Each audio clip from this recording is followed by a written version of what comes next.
خودی کا سر نہاد لا الہ الا اللہ۔ حضرت عبداللہ بن جاش رسول اللہ کے پھوپھی زاد ہیں، ان کی ہمشیرہ رسول اللہ کی بعد میں بیوی بنی حضرت زینب، حضرت حمزہ کے بھانجے تھے۔ اب ماموں کے ساتھ بھی لوگوں نے جو کیا وہ مشہور ہے۔ حضرت عبداللہ کا بھی جو حال ہوا،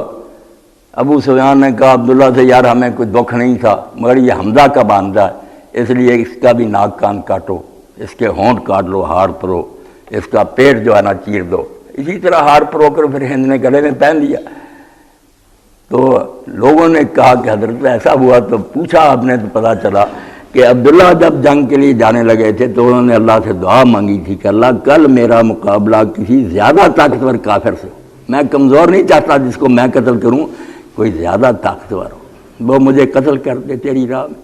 میرے ناک کان کاٹے جائیں، میرا پیٹ چیر دیا جائے، اور قیامت کے دن جب پوچھے اللہ کہ عبداللہ تیرے ساتھ کیوں ہوا، میں کہوں اللہ تیرے لیے، تیری رضا کی خاطر میں نے یہ سب تھا، اس لیے یہ سلوک ہوا۔ قرآن کہتا ہے نادانوں تم فتح شکست کو روتے، یہ تو بدلتے رہتے، کبھی ہم نیک لوگوں کو دے دیتے ہیں، کبھی بے ایمانوں کو دے دیتے ہیں، یہ کوئی بات نہیں، یہ دنیا امتحان کی جگہ۔ دیکھنا تو ہے کہ اہل ایمان پر جب مصیبت آئی انہوں نے کتنے نفع کمائے، کتنے فائدے ہوئے، کیا کچھ وہ دنیا سے حاصل کر کے اللہ کی بارگاہ میں پیش ہوگا۔ سبحان ربک رب العزة عما یصفون وسلام علی المرسلین